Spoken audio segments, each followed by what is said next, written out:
우리가 길가밭 태도를 취하지 않기 위해서는 첫째로 은혜 아래 살기를 계속해서 사모하셔야만 합니다.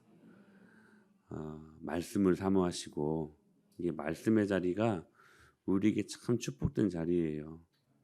그리고 항상 기도의 자리에 힘쓰시고, 예, 기도할 때 하나님이 하늘 문을 열어주시고 그 순간 우리들에게 모든 것들을 다 부어주시지 않습니까? 여러분, 말씀과 기도는 우리로 하여금 은혜의 마음을 부드럽게 만들어 주십니다. 예, 그러니까 여러분 힘들 때마다 말씀의 자리에 있어야 되고, 그리고 위로가 필요할 때마다 여러분 기도의 자리에 있으십시오. 은혜의 자리에 머물러 있기를 소망하셔야 돼요. 예. 그리고 혹시라도 주위에서 부정적인 말을, 그리고 소극적인, 항상 비관적인 말들을 하는 사람들을 될 수 있으면 멀리 하셔야 돼요. 절대로 은혜 안 됩니다. 그 밑에 있으면 은혜가 사라지게 됩니다. 여러분들은 항상 여러분 스스로가 먼저 적극적인, 그리고 긍정적인, 낙관적인 사람이 되어야 되고, 여러분 스스로가, 그리고 항상 긍정적이고, 그리고 낙관적이고, 그리고 또한 적극적인 사람을 자주 만나십시오. 그게 우리가 은혜 아래 사는 우리들의 삶의 모습이에요. 할렐루야. 그렇게 은혜 받은 사람들의 라이프 스타일이 있어요. 그게 뭐냐면 이 사람들은 항상 이해보다 순종하기를 더 잘해요. 자, 보세요. 은혜 아래 있지 아니하면 이게 바뀌어요. 그래서 순종보다 항상 이해를 먼저 하려고 그래요. 이해를. 하나님 말씀도 이해해야 믿겠다는 거예요. 여러분, 하나님의 말씀은 이해의 대상이 아니고 경배의 대상입니다. 이해하려고 말씀을 읽다 보면 그 말씀 못 믿어요. 여러분, 하나님 말씀은 다 못 믿을 거 천지 아닙니까? 그렇잖아요. 홍해가 어떻게 갈라져요? 여러분, 정말로 바다 앞에 섰을 때 그 바다가 갈라진다고 한번 생각을 해봐요. 갈라졌을 뿐입니까? 그 땅이 마른 땅이 돼버렸잖아요. 그러니까 그것뿐입니까? 여리고성이 어떻게 무너져요? 투석기를 쓴 것도 아니고, 그렇죠? 13바퀴 돌고 와 소리 질렀다고 어떻게 여러분 쌍도마차가 교차할 정도로 견고했던 그 두꺼운 여리고성이 어떻게 여러분 무너집니까? 이게 이해하지 못할 말씀으로 가득 찬 게 성경이에요. 우리 이성으로 생각하면. 그래서 이해하려고 말씀을 읽고 접근하다 보면 말씀을 못 믿어요. 근데 그 말씀을 믿음으로 보면 보여요. 믿음으로 보면 그게 믿어지는 거예요. 그래서 순종하게 돼. 믿어지니까 순종하지. 왜 순종이 안 되냐면 안 믿어지니까 순종을 못 하는 거예요. 안 믿어지니까. 그러니까 불순종을 밥 먹듯이 하는 사람들은 그 삶의 깊은 뿌리가 뭐냐면 불신이야, 불신. 안 믿어지니까 여러분 순종하지 못하는 거예요. 안 믿어지니까. 근데 은혜 받은 사람들은 믿어져요. 믿어지니까 이해보다는 순종이 앞서는 거야. 할렐루야. 파스칼이 젊어서부터 질병이 있었대요. 몸이 약했다는 것이죠.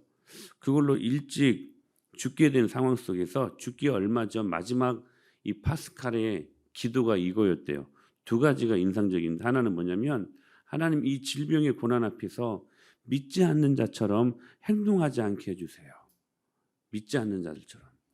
여러분, 정말 우리는 죽음을 두려워할 필요가 없는 사람들 아닙니까? 여러분, 그렇잖아요. 죽으면 천국 가니까. 근데 왜 우리가 죽음을 두려워하냐면 부활을 믿지 못하기 때문에. 또 하나는 뭐냐면 이 세상의 것들을 너무나 많이 사랑하니까. 아까 오전에도 말씀드렸던 것처럼. 저희 1990년대 후반 그 시한부 종말론이 굉장히 이렇게 위세를 떤 적이 있었어요. 근데 시한부 종말론이 뭐예요? 언제 1999년 10월 31일인가 지금도 기억나는 게 그때 예수님이 우리나라 이렇게 오신다 재림하신다는 거예요. 다미성교회라고 얼마나 막 그거 믿고 막 직장도 포기하고 가정도 막 떠나고 해서 막 기도원에 올라가서 근데 그때 생중계를 해줬어요 뉴스에서 정확히 딱 12시 카운트다운 10, 9, 8, 7, 6 그 순간 그 다미성교회 그 시아공부 종말론을 믿는 사람들이 난리가 났어. 이제 10초밖에 안 남았잖아. 막 이제 휴거될 날이 이제 10초밖에 안 남았잖아. 막 난리가 났는데 5, 4, 3, 1 아무 일도 안 일어나. 그러니까 그때 직접 봤어요. 방석 막 강단에 내 던지고 속았다 이거지. 속은 당신들이 바보들이지. 근데 그때 저는 이해가 안 됐던 게 뭐냐면 정말로 그 시한벌 종말론을 이야기했던 그 목사가요. 내 이름도 까먹었네. 누구지? 그 목사가요. 그 사람이 축적된 부가 어마어마하다는 거야. 집도 몇 채고 차도 몇 채고 이장님 그렇지 이장님. 그러니까 진짜 시한부 종말론을 믿는다면 예수님 오실 것을 믿는데 그 다 팔아서 또 좋은 일 해야 될 거 아니에요. 근데 오히려 그 노후에 잘 살겠다고 축적해둔 그 부가 엄청나더라는 거예요. 이게 속인 거지. 사랑하는 여러분, 파스카는 그렇게 기도했대요. 이 질병의 고난 앞에서 믿지 않는 자처럼 행동하지 않게 해주세요. 믿지 않는 자처럼. 또 한 가지 기도했어요. 뭐냐면 이 고난을 이해하려고 하지 않겠습니다. 다만 찬송할 뿐입니다. 야, 멋지지 않아요? 여러분, 하나님이 왜 우리의 고난을 주셨는가 막 이해하다 보면 원망해요. 여러분 이해하려고 하지 말고 이 고난을 주신 하나님 앞에서도 여러분 그냥 찬송하십시오. 그러니까 얼마나 멋져요. 이 질병의 고난 앞에서 믿지 않는 자처럼 행동하지 않게 하여 주옵소서. 또 한 가지, 이 고난을 제가 이해하려고 하지 않겠습니다. 다만 찬송할 뿐입니다. 여러분 우리는 다 모릅니다. 하나님의 기뻐 뜻을 다 모릅니다. 그래서 여러분 그 섭리를 우리가 어떻게 정의하냐면 성경은 보이는 하나님의 뜻이고 66권은 보이잖아요. 말씀으로. 그렇죠? 근데 섭리는 보이지 않는 하나님의 뜻이다. 섭리는. 우리는 말씀을 믿고 섭리를 따라서 우리는 주님 앞에 나아가는 자들이에요. 그러므로 여러분 믿음은 뭐냐면 고난당하면 기도하는 것이고요. 여러분 즐거운 일이 있으면 찬송하는 거예요. 바울이 가고 싶지 않은 유럽으로 가지 않았습니까? 당시에는 가고 싶지 않는 곳이었던 모양이 지금은 가고 싶지 유럽. 우리 이제 터키 가는데 터키보다 영국, 프랑스 그리고 로마를 더 막 가고 싶지 않습니까? 근데요 터키가 훨씬 더 좋대 진짜. 시돈이가 그러더라고요. 여러분 보세요. 근데 하여튼 당시에는 바울이 가고 싶지 않는 곳이 유럽이었어요. 원래는 아시아로 가고 싶었어요. 근데 성령의 강권하심이 그 인도하심으로 말미암아 유럽으로 그 전도의 행선지를 바꾸지 않습니까?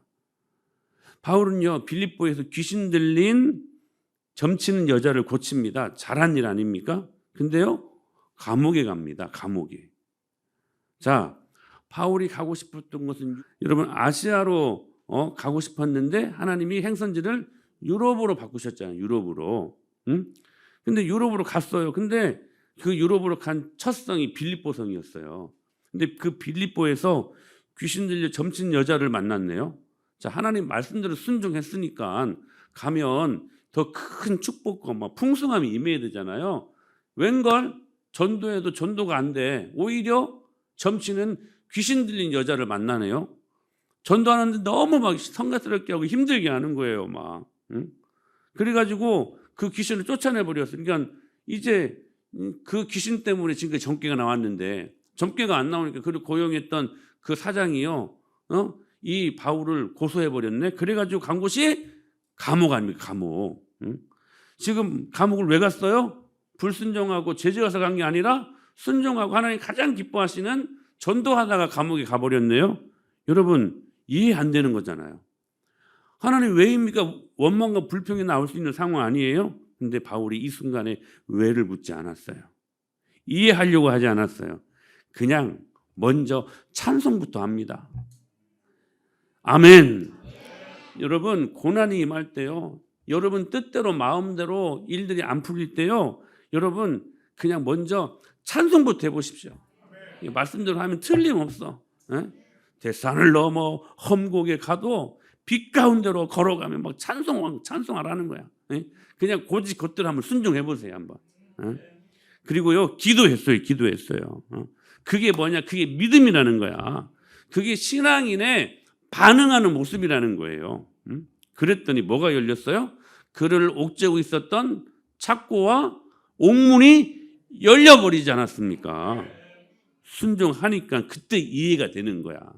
우리 예수님 믿는 사람들은 이게 삶의 라이프 스타일이어야 돼요. 여러분 복음은 능력이 있어요. 그러니까 이해하려다 보면 순종 못해.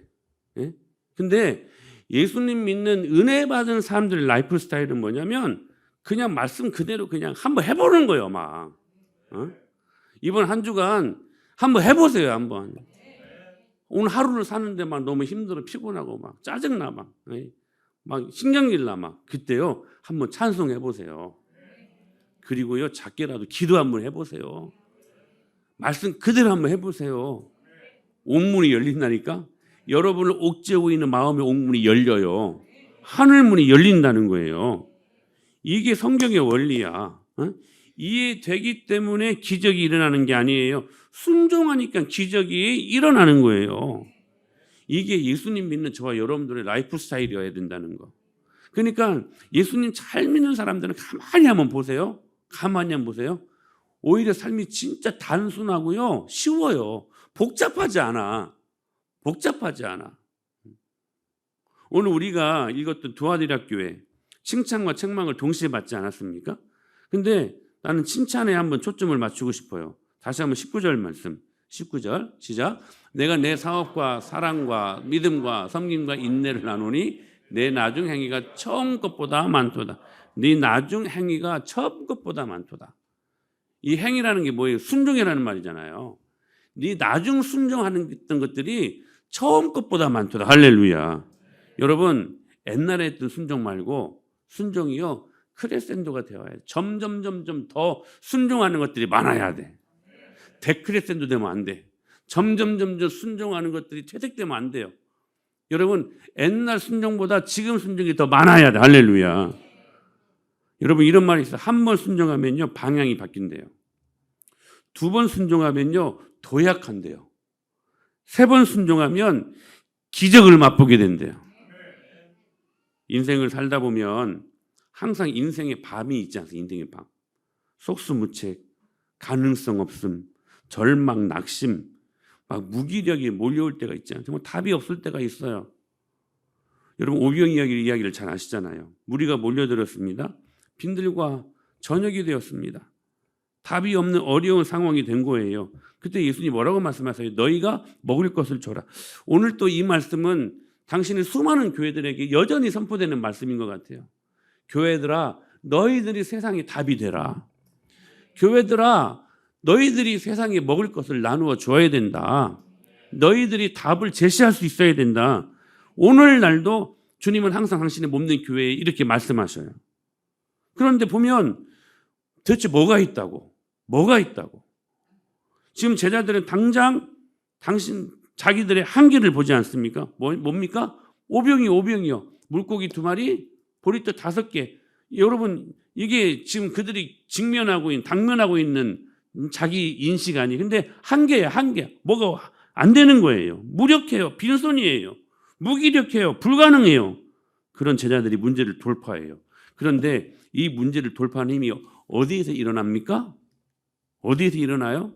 순종하는 힘에서 일어납니다. 그들은 그냥 순종했어요. 오병이어 가져오라면 가져왔어요. 할렐루야.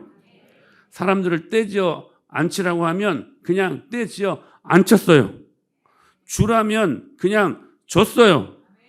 여러분 오병이 그 시절을 보세요. 오병이를 통하여서 막 갑자기 예수님이 오병이어 빵을 5개로 그냥 그 창고에 그 야외 창고겠죠.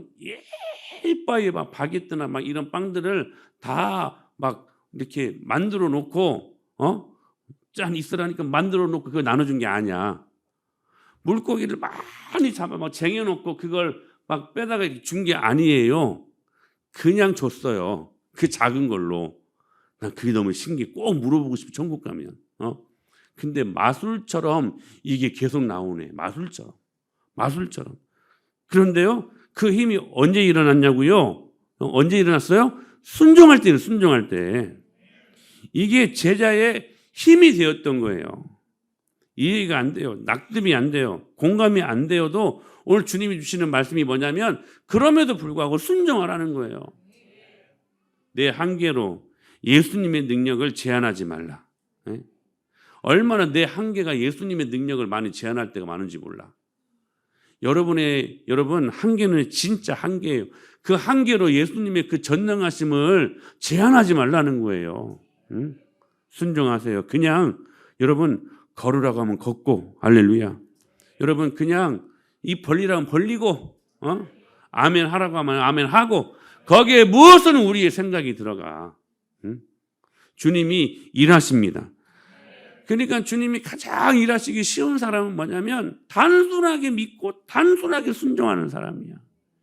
이제 3주 후에 이제 옥토밭, 좋은 밭 설교를 할 거예요. 근데 그 좋은 밭은 뭐냐면 단순하게 믿고 단순하게 순종하는 밭이야. 그 마음밭에 말씀이 떨어졌을 때에 열매 맺고 생명이 일어나는 거야. 할렐루야. 여러분 어떤 분이 그렇게 말해요. 이제 그만 기도하라는 거야. 우물쭈물만 하면서 그냥 기도만 하지 말고 이제는 기도함과 동시에 이제는 맡기라는 거예요. 맡기라는 거. 잘 됐다. 이제 기도하지 않아도 되겠다. 이 말이 아니라 기도는 계속 해야 되되 기도만 하지 말고 이제는 순종해보라는 게 순종. 여러분 함정에 빠지지 않게 하나 더. 여러분 말씀대로 순종해도 고난은 임합니다. 예? 여러분 그거 이해하셔야 돼요. 순종했더니 풍랑으로 말미암아 고난 당할 때가 있어요. 우리 지난 한 주 새벽 예배 때 그 말씀 들었잖아요. 예수님과 함께 배를 타고 가는데 풍랑을 경험한 거야. 이해가 안 되잖아. 예수님과 함께 가는데 왜 풍랑이 일어나? 예수님이 함께 가면 오던 바람도 막 비켜가고 막 그래야 되는데 오히려 예수님과 함께 가는데 막 큰 메가톤급 광풍이 임해가지고 배가 좀 뒤집어지기 일부 직전이에요. 이거 어떻게 해요? 이해가 안 돼요. 예수님과 함께한 배인데, 예수님과 함께한 배인데 이해 안 될 때가 있어요. 근데 여러분 머리 좋은 사람들은 이해할 거야. 그 끝을 압니다. 주님 말씀하셔요. 그 풍랑을 잔잔하게 하시고 순간 얼음장이처럼 만드시고. 여러분 우리가 믿는 예수님은요 전능하신 분이세요. 큰 메가톤급 광풍, 그 크다라는 말이 메가톤. 근데 예수님이 그 파도를, 그 큰 광풍, 메가톤급 광풍을 말씀 한마디로 잠잠하라 말씀하시니까요 그 파도가 아주 잔잔하죠. 아주라는 말 똑같이 메가톤이란 말이야. 그 아주 잔잔하여짐이 메가톤급 고요함으로. 그러니까 그 말씀 또다시 말씀드려요. 이 풍랑이요 잠잠하라 말씀하실 때 이것이 그냥 순간 말씀을 듣고 천천히 데크리스텐도 이렇게 잔잔해진 것이 아니라 순간 그 말씀을 듣고 그 파도가요 순간 얼음장이가 돼버린 거야. 막 임하다가 잠잠하라 얼음장이. 이게 하나님의 전능하심이라는 거예요. 우리 하나님은 그러한 분이셔요. 할렐루야. 여러분 지혜롭게 될 수 있게 되길 축복하면 지혜로우셔야 돼요. 결국 무리를 걷고 풍랑을 잠잠케 하시는 하나님의 능력을 그들이 기적으로 경험하지 않습니까? 여러분 힘들게 살지 마세요. 되지도 않는 분석하지 말려. 이해하지 마세요. 이해하려다가 시간 낭비하지 말라는 거예요. 어떤 사람은 이해만 하려다가 순종 못 해보고 그냥 죽어. 해봐야 우울증 걸려요. 답이 없어요. 여러분 이해하지 말고 순종하는 법을 배우세요. 이해하지 말고 찬송하는 법을 배우세요. 이해하려 말고 먼저 기도하는 법을 배우세요. 이해하려 말고 먼저 순종하는 법을 배우라는 거예요. 그게 웰빙 잘 사는 거예요. 할렐루야. 그게 가장 강력한 인생의 결과를 경험할 수 있다는 거예요. 여러분 길가밭 되지 마세요. 말씀을 빼앗기지 마세요. 네? 즉시 하나님의 말씀을 붙잡으세요. 기도하십시다.